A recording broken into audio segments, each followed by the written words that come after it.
Subscribe करें और bell दबाएं ताकि कोई खबर रह न जाए।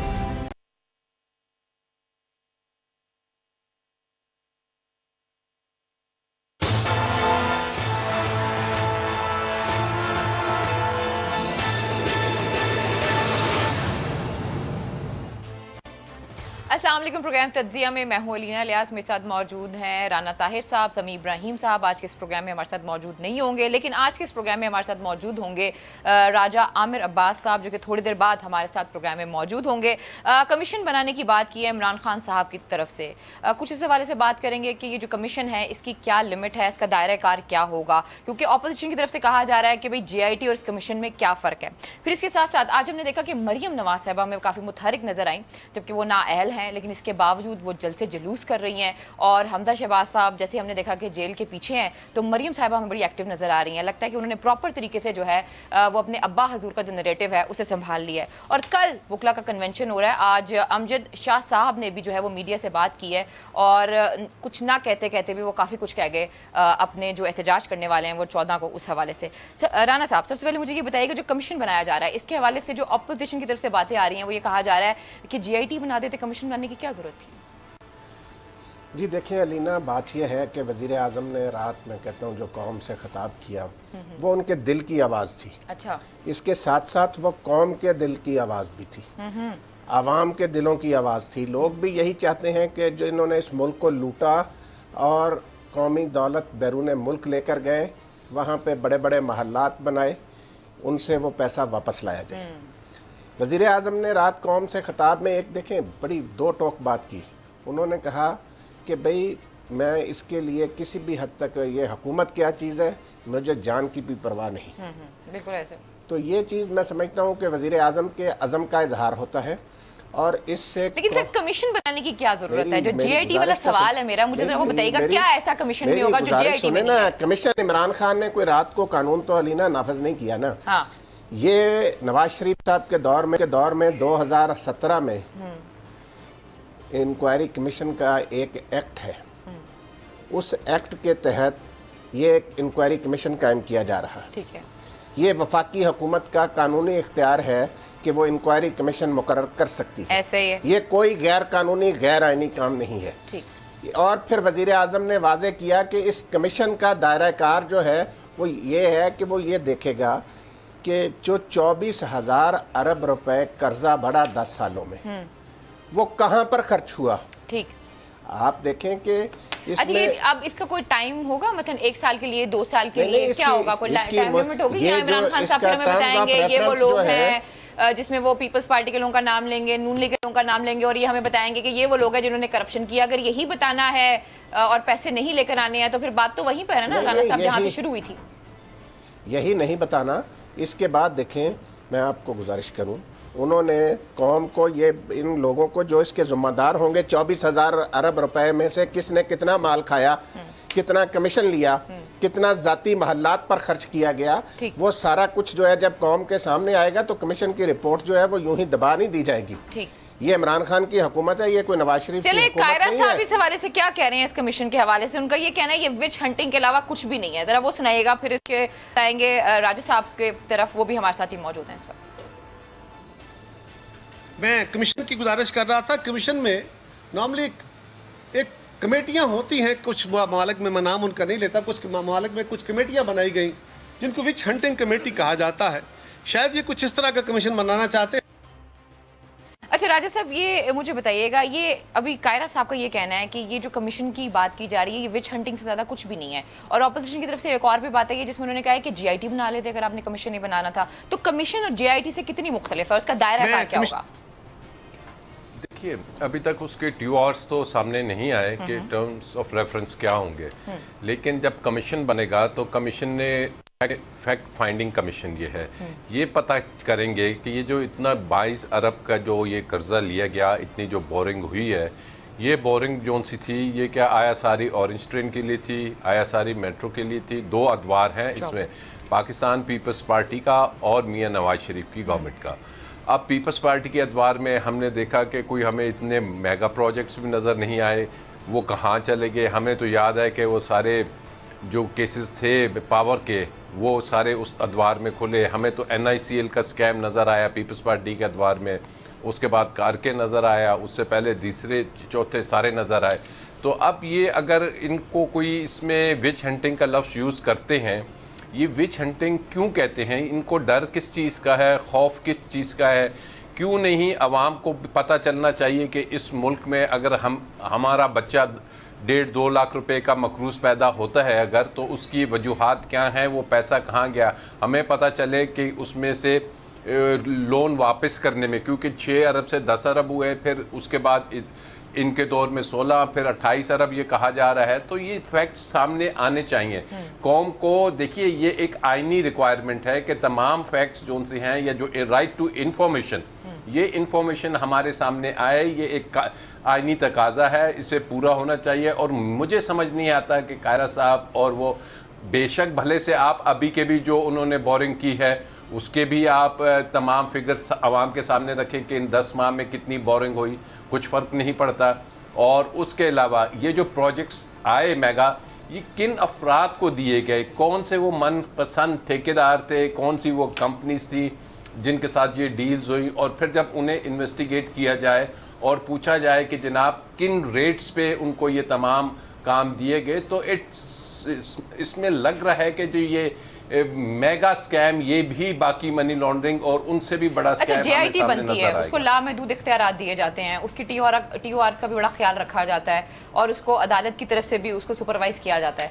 तो इसमें और उसमें मुझे तो अभी भी समझ नहीं आ रही कि फ़र्क क्या है, टू बी वेरी ऑनेस्ट। जब JIT को लामहदूद इख्तियारात दे दिए गए, वॉल्यूम पे वॉल्यूम आए, नवाज शरीफ साहब का सारा केस उसके सामने आया, इस पॉइंट के ऊपर एक कमीशन का बनना, राना साहब आप कुछ एक्सप्लेन कर सकें? ये देखें, JIT को उसका एक मैंडेट था। ठीक, उन्होंने शरीफ खानदान के हवाले से इंक्वायरी करनी थी, पनामा लीक्स में जो चीज़ें सामने आई थी, उनके जो मामला थे उस हवाले से इंक्वायरी करनी थी। हर मामले के लिए JIT या इंक्वायरी कमीशन जो भी हुकूमत या मुतल्लका हुकाम या अदालत आलिया या अदालत उज़्मा मुनासिब समझे वो कर सकती। ये जो कमीशन है, ये उस JIT ने ये चीज़ें नहीं देखी, ये उस JIT के दायराकार में नहीं था कि 24,000 अरब की उन्होंने छानबीन करनी थी। ये 24,000 अरब जो 10 सालों में बढ़ा है, 6,000 अरब से 30,000 अरब हुआ। इस बात का जायजा लेना इस कमीशन ने कि जो पैसा हमने गैर मुल्की कर्जों की सूरत में लिया वो कहाँ, जैसे राजा साहब ने उनके मंसूबों के बताया आपको, पीपल्स पार्टी के दौर में जो कुछ हुआ, इसी तरह नून लीग के दौर में जो कुछ हुआ, कि इन्होंने ये पैसा वो कहाँ लगाया, वो उसमें से किन कंपनियों को वो ठेके दिए गए, ये सारी चीज़ें जो हैं ये कमीशन देखेगा कि वो गैर मुल्की कर्जा जो था, जो पाकिस्तानी कौम को मकरूज बना दिया, पाकिस्तानी बच्चों को मकरूज बना दिया, वो कहाँ पे खर्च हुआ। अच्छा, कमीशन की जो रिसर्च होगी, जो भी सामने आएगा तहकीकात के बाद, क्या वो बाइंडिंग होता है राजा साहब? नहीं, देखिए वो एक फैक्ट फाइंडिंग है। आपको थोड़ा सा मैं ये बता दूं कि जो JIT बनी थी वो एक क्रिमिनल प्रोसीडिंग्स थी, वो इन्वेस्टिगेशन के पर्पस के लिए थी। उन्हें तमाम वो राइट्स दिए गए थे जो क्रिमिनल प्रोसीजर कोर्ट में किसी भी तहकीकी या इन्वेस्टिगेटिंग एजेंसी को दिए जाते हैं, जैसे कि नैब के पास है या पुलिस के पास है। वो बयान रिकॉर्ड कर सकते थे, वो जाके छापे मार के रिकॉर्ड्स ले सकते थे। लेकिन ये जो सी है, ये तो फिगर उन्होंने फाइंड करना है कि जी अमाउंट्स आई, ठीक है, इतनी, ये कहाँ पे लगे, कौन कौन से वो प्रोजेक्ट्स थे। फिर इंडिविजुअली वो प्रोजेक्ट्स जब देखे जाएंगे और अगर उनमें कोई घपला नज़र आता है, कोई क्रिमिनल एक्ट हुआ नज़र आता है, तब वो फिर केस टू केस बेसिस में, क्योंकि ये एक ही गो में सारा नहीं होगा, इसमें तो सैकड़ों प्रोजेक्ट्स होंगे, तो फिर उन प्रोजेक्ट्स को देखा जाएगा कि ये कौन से आपने रीपेमेंट में पैसा चला गया, चलें जी ये हमने इतना तो कर्ज उतारने में दे दिया, इतना सूद में दे दिया, ये प्रोजेक्ट्स था।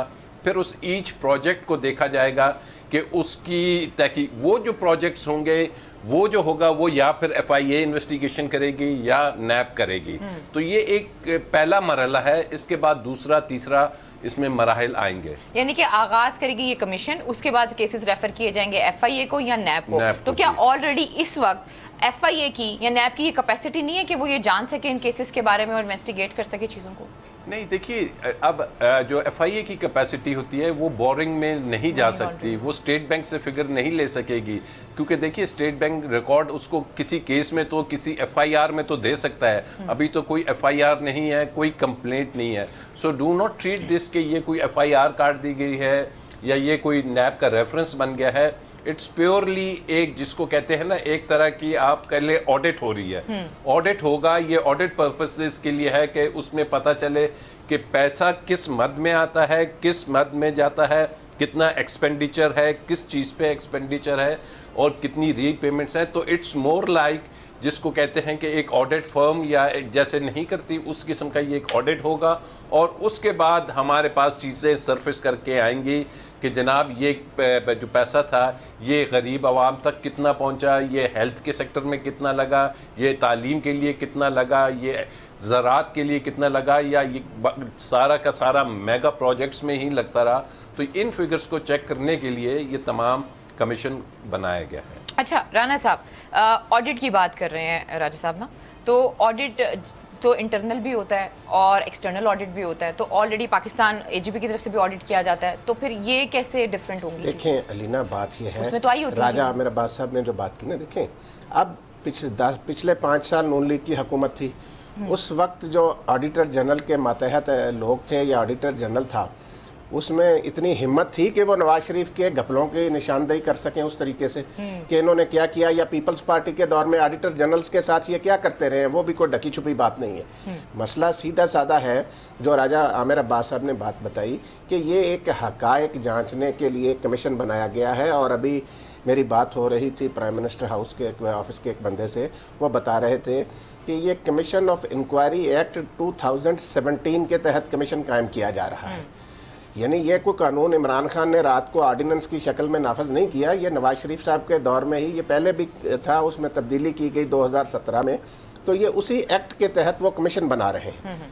तो ये जब अपने मामलात साफ कराने होते हैं तो उस वक्त राजा आमिर अब्बास साहब को याद होगा कि इन्होंने एक दफ़ा लोन कमीशन भी बना लिया था नवाज शरीफ साहब ने, जब वो कोऑपरेटिव का मामला आया था। तो कमीशन पाकिस्तान में बनना कोई नई बात नहीं है, लेकिन ये जो कमीशन इमरान खान बना रहे हैं, और जिस तरीके से मैं आपको बताऊं, इमरान खान ने रात कौम से खिताब किया, साफ नज़र आ रहा था कि इनके दिल में कौम का दर्द है। लेकिन इस सारे काम को अमली जामा पहनाने के लिए अलीना ज़रूरी है कि वज़ीर आज़म इमरान खान अपनी पार्टी, अपनी काबीना और इर्द गिर्द के जो लोग हैं उन पर भी नज़र दौड़ाएं, और जो कोई भी किसी भी करप्शन के केस में मुलव्वस है उनको फौरी तौर पर उनके ओहदों से अलग किया जाए, ताकि कौम को इतना ये आसान है राजा साहब, ये जो राना साहब बात कर रहे हैं कि जो इनके अपने वजीर हैं उनको उनके ओहदों से अलग करना इतना आसान है? देखिए, अभी आपको नजर आता है इमरान खान के लिए बहुत आसान होगा। ये इस वक्त होगा कि जैसे उन्होंने कहा कि जैसे जैसे जिस शख्स का रेफरेंस आएगा, अब ये नैब का काम है कि जो सिटिंग गवर्नमेंट के लोगों की इंक्वायरीज या इन्वेस्टिगेशंस कर रही हैं वो जल्द से जल्द करे, बल्कि उसको प्रायोरिटी पे करे कि वो तो गवर्नमेंट में बैठे हुए हैं और उनके पास ओहदे हैं, उनको नैब फ़ौरन से पहले या क्लियर कर दे या कहे कि इनके खिलाफ केसेस हैं, ताकि वो सरकारी और ये पब्लिक ऑफिस छोड़ दें। और नंबर 2, एक बात एलिना ज़हन में रखिए कि ये जो कमीशन आएगा इसमें ये भी देखा जाएगा, ये जो आप कहते थे ना कि जी डॉलर की कीमत ऊपर नहीं गई, क्या ऐसी तो नहीं था कि लोन लेके डॉलर को आपने एक जगह पे रखना था?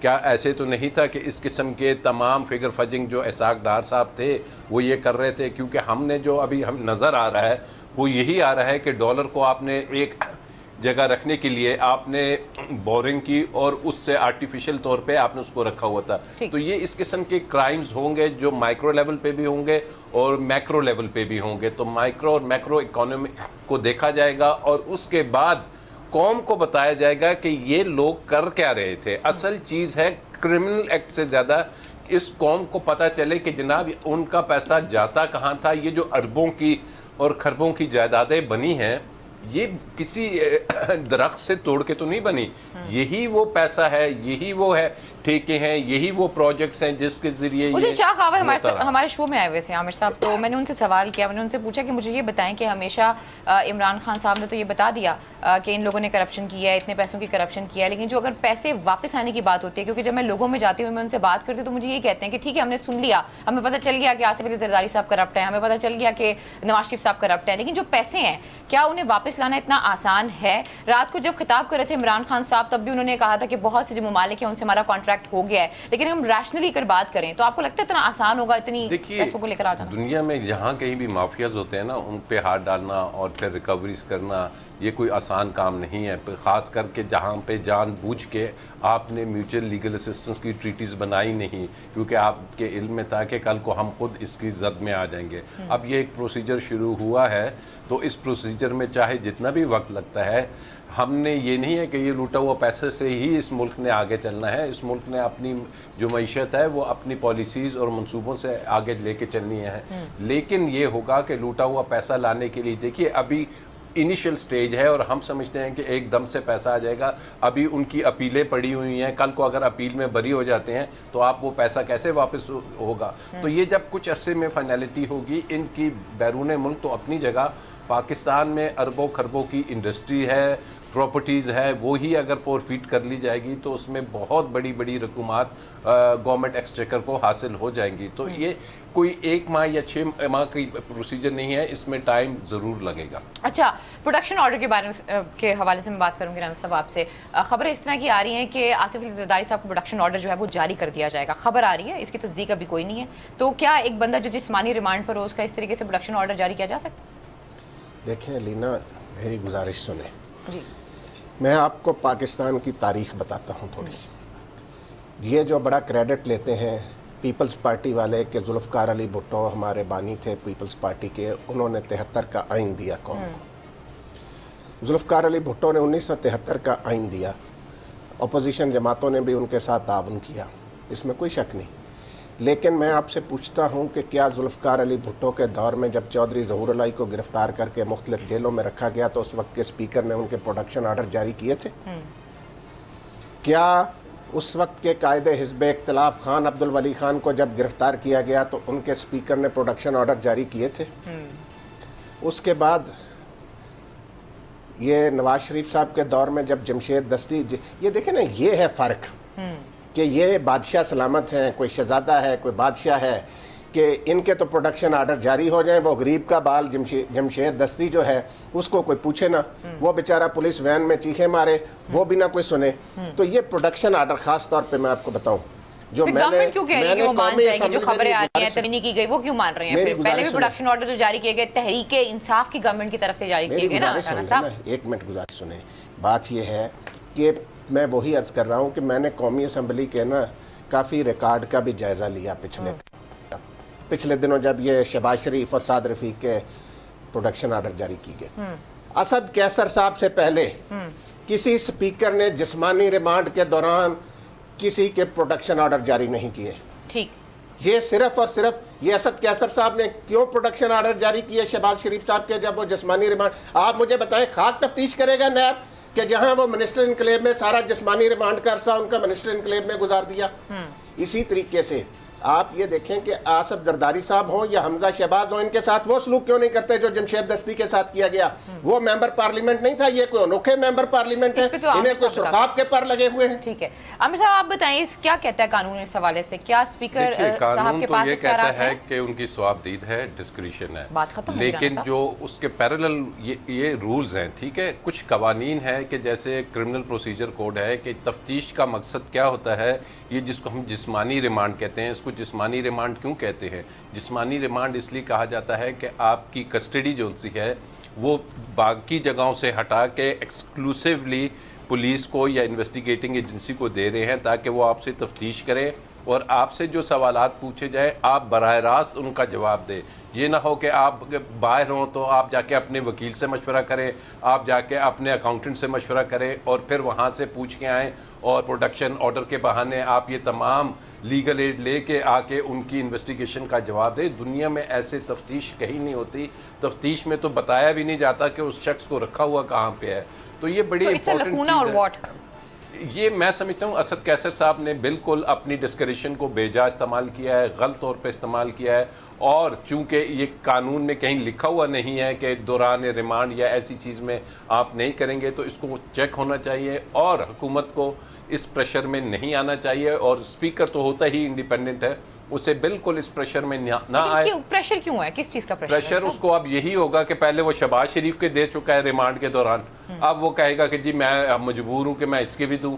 लेकिन अगर एक गलती कर बैठा है तो दूसरी गलती ना करे, क्योंकि यहाँ पे एक केस नहीं है, यहाँ पे बहुत ज़्यादा केसेस हैं और उस केसेस में अगर आप प्रोडक्शन ऑर्डर दे देंगे तो वो टाइम जो वेस्ट होगा, सुप्रीम कोर्ट ने एक टाइमलाइन दी हुई है कि इतनी मुद्दत में इसकी तफ्तीश मुकम्मल कीजिए और अगर रेफरेंस बनते हैं अदालत में दाखिल करें। लेकिन अगर उस मुद्दत में तफ्तीश करने के बजाय असेंबली सेशन अटेंड करते रहेंगे तो फिर ये तफ्तीश में रुकावट तस्वर की जाएगी और स्पीकर साहब को दोबारा ये सवाल मैं राना साहब से चाहिए। पूछूंगी जो आपने जवाब दिया, यानी कि तहरीके इंसाफ के जो स्पीकर हैं राना साहब, वो इस वक्त तफ्तीश पर असरअंदाज हो रहे हैं अपनी इस पावर को इस्तेमाल करते हुए। ऐसा क्यों राना नहीं साहब? नहीं, ये देखिए, मैं राजा आमिर अब्बास की बात से बिल्कुल इत्तेफाक करता हूँ।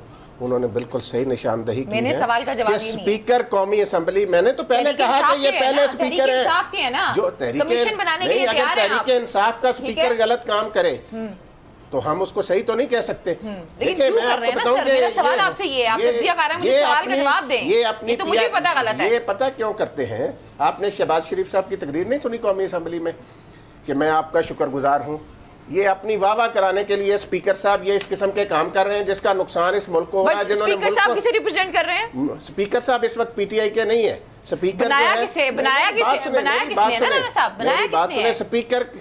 स्पीकर का ऑफिस जो है ना उसको गैर जानबदारी होना चाहिए। ठीक। लेकिन बात यह है कि जैसे राजा आमिर अब्बास साहब ने कहा कि स्पीकर साहब को चाहिए कि पहले वो जो गलत काम कर चुके हैं आप दोबारा उस तरह का उसे ना दोहराएं, और ये जो आसिफ जरदारी साहब हैं इनको रिमांड अपना पूरा करने दें। जब ये जुडिशियल लॉकअप में चले जाएं उसके बाद इनको बुला लें और फिर प्रोडक्शन ऑर्डर जारी करते रहें, लेकिन तफ्तीश को मुतासर ना करें।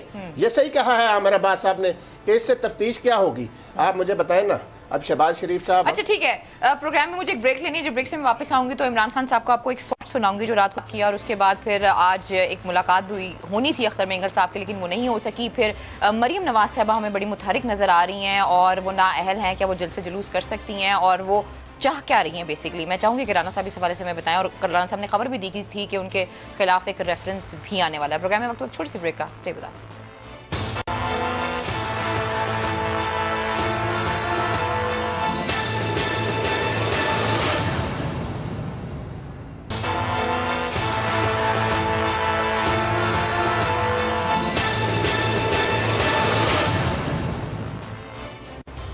वेलकम बैक नाज़रीन, फिर आपको खुशामदीद कहते हैं। इससे पहले कि मैं राना साहब की तरफ आऊँ, मैं आपको एक शॉट सुनाना चाहूँगी जो कल इमरान खान साहब ने कहा। उन्होंने कहा मेरी जान भी चली जाए मैं इनको नहीं छोड़ूंगा। पहले वो सुनते हैं, फिर इस पर तबसरा करते हैं।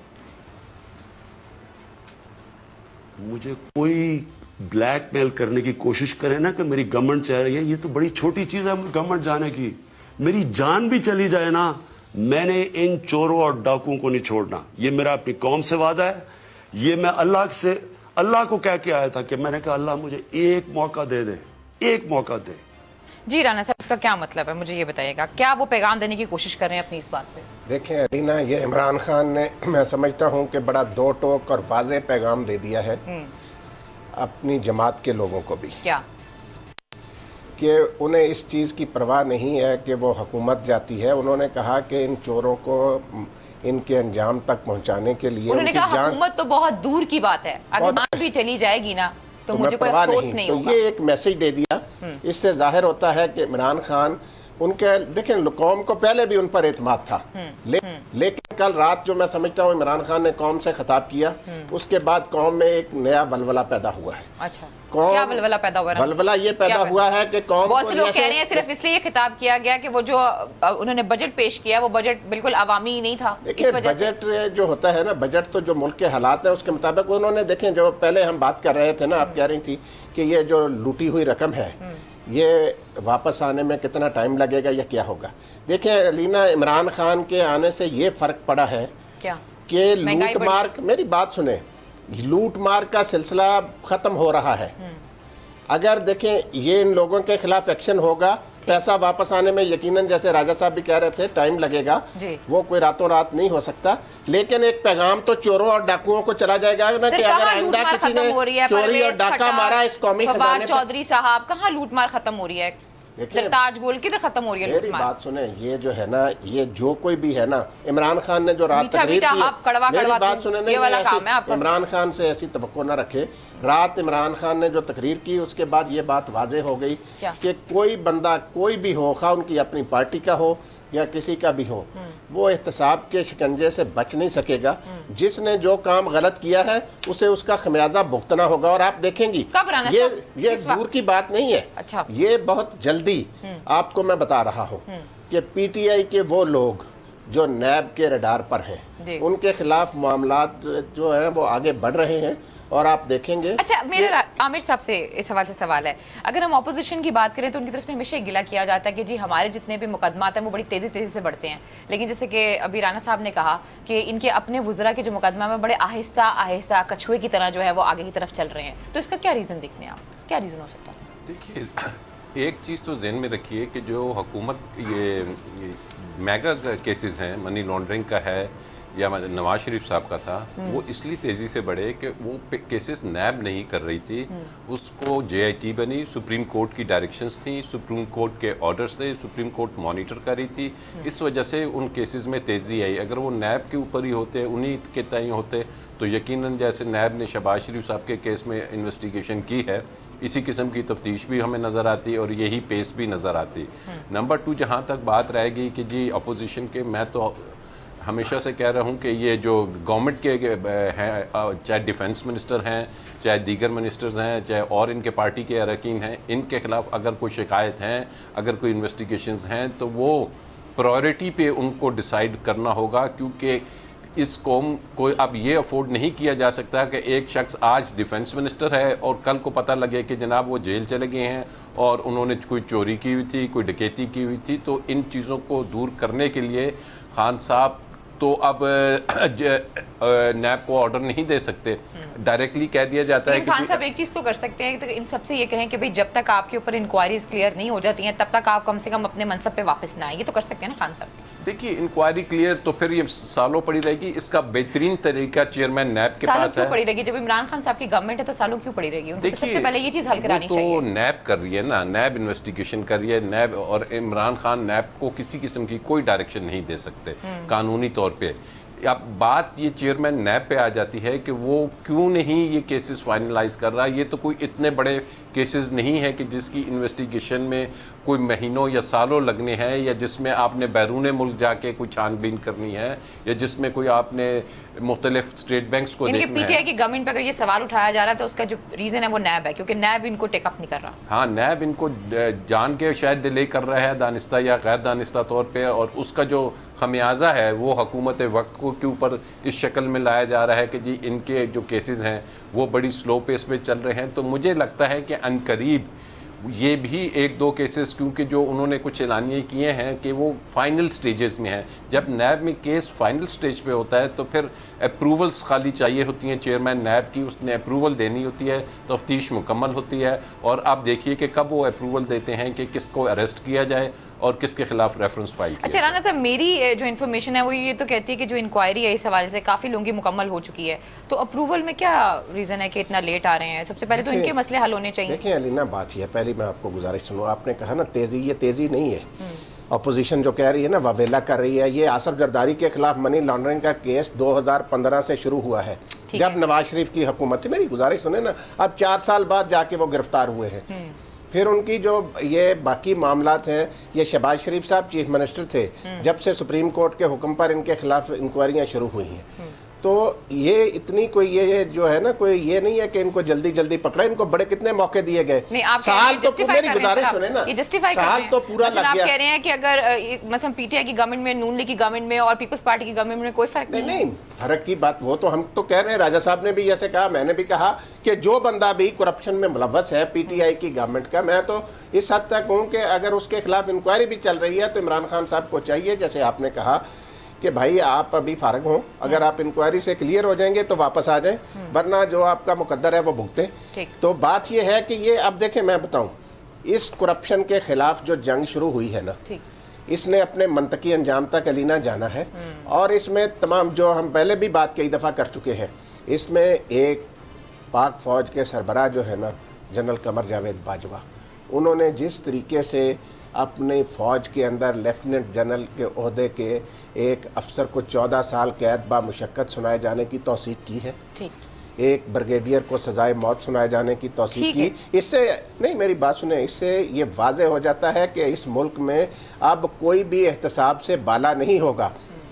हर एक को इसके चक्की से गुजरना है जिसने भी माल बनाया है। Let's see, it's been 9 month, मेरे ख्याल में अब तो मेरे ख्याल 10 होने वाले हैं। अच्छा, ये ANP अख्तर मेंगल साहब मुलाकात हुई है, क्या रीज़न है राना साहब?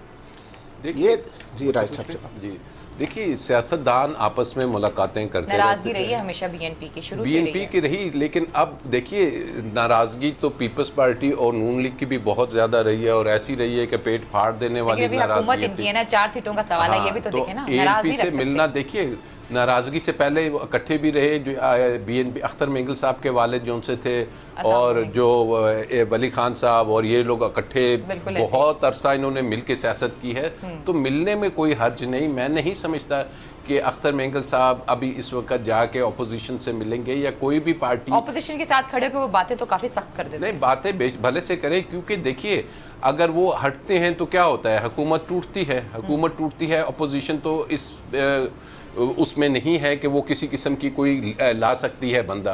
तो अल्टीमेटली नुकसान ये होगा कि असम्बलियाँ टूटेंगी, असम्बलियाँ टूटने के बाद कब इलेक्शंस होंगे और फिर उसके बाद आवाम क्या वोट दोबारा देती है या नहीं देती। तो कोई भी सियासतदान, इवन ये पीपल्स पार्टी और नून लीग, इनमें से कोई भी नहीं चाहेगा कि हुकूमत गिरे। ये सिर्फ प्रेशर्स होते हैं। कभी कभार कुछ पार्टियां ऐसी होती हैं, हमने माजी में देखा कि जब उनको समझ में आता है कि जी हमारा बड़ी वोट एक वैल्यू रखते हैं, तो वो फिर कुछ अपने उनके काम, कुछ चीज़ें होती हैं, कुछ वो मनवाना चाहते हैं, कुछ करवाना चाहते हैं, तो फिर वो ये प्रेशर टैक्टिक्स बहुत से लोगों ने कहा था कि बजट के बाद हालात बेहतर हो जाएंगे, लेकिन इसके बावजूद उन्होंने आज जो बोला, उन्होंने कहा है कि एक और मुलाकात होगी, उसके बाद जो है फिर जो चीज़ें हैं वो डिसाइड होंगी। खैर वक्त कम है, लेकिन मैं मरियम साहिबा के हवाले से ज़रूर पूछना चाहूँगी।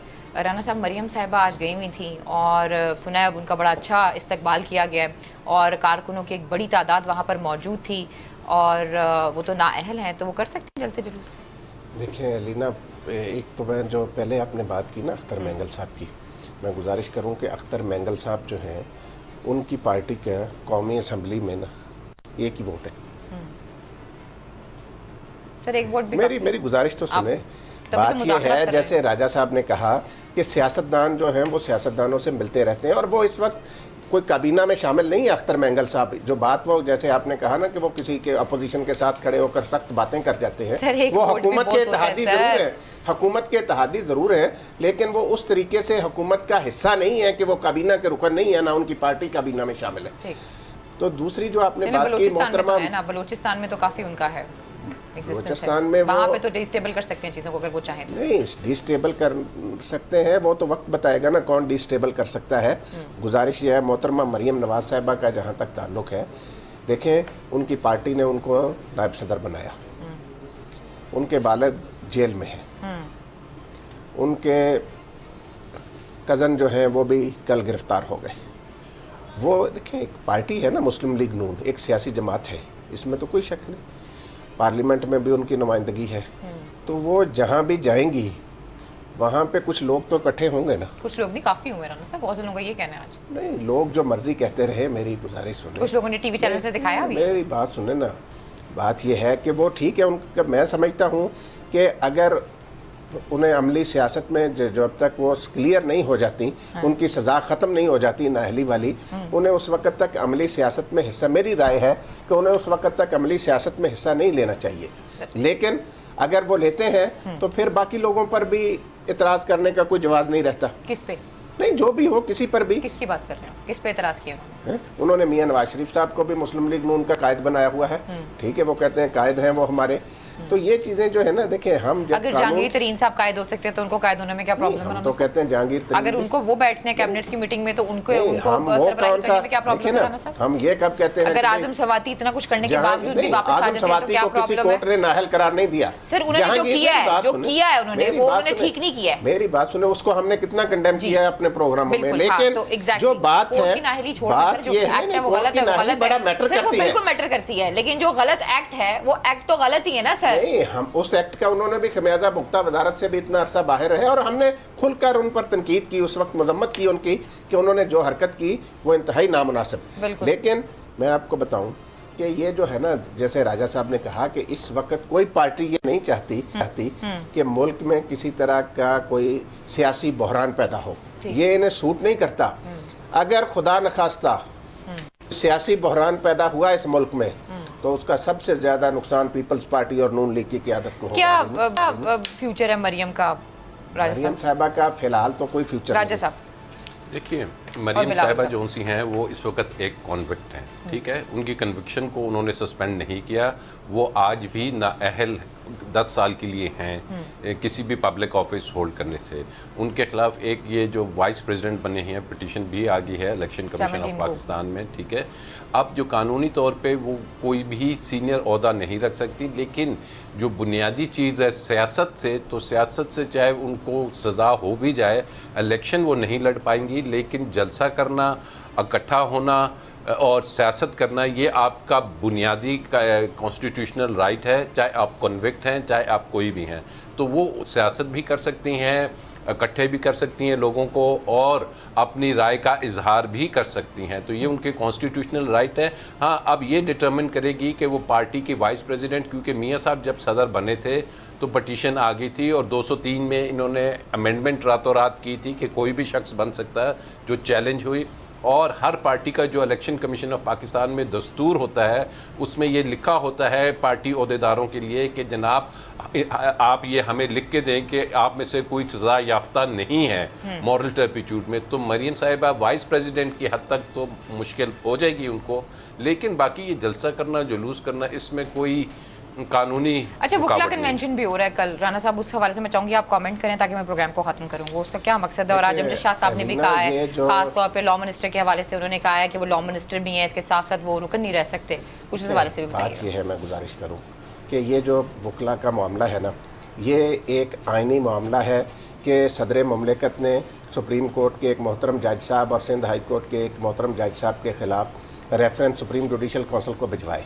अब उनका मुस्तकबिल रेफरेंसों का तय करना सुप्रीम जुडिशल काउंसिल का काम है। अच्छा, लॉ मिनिस्टर लेकिन के बारे में सुप्रीम जो उन्होंने कोर्ट कहा है। बार के सदर अमानुल्लाह कनरानी साहब ने देखें खामखा इस मसले को उछालने की कोशिश की। तो अमजद शाह उन्होंने साहब ने भी इसमें क्या, से- बंदा जज्बाती हो जाए तो बहुत सी उसमें चीजें किया सियासत जाता है। लाने की कोशिश की। जज्बाती क्या है, ये बार के सदर हैं। अब देखिए, उनके अपनी बार के सेक्रेटरी ने कहा कि जी हम इनके साथ नहीं हैं। आज मैं सुन रहा था सलीम साहब हैं जो सुप्रीम कोर्ट बार के नायब सदर हैं, उन्होंने भी प्रेस कॉन्फ्रेंस की। वो भी कह रहे थे कि जी हम इनके साथ नहीं हैं अमानुल्लाह कनरानी साहब की, और सुप्रीम जुडिशल काउंसिल को मेरिट पर इसका फैसला करना चाहिए।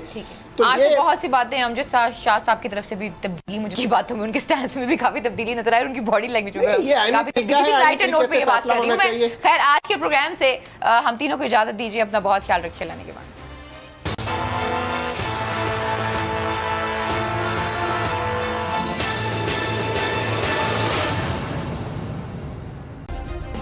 सब्सक्राइब करें और बेल दबाएं ताकि कोई खबर रह न जाए।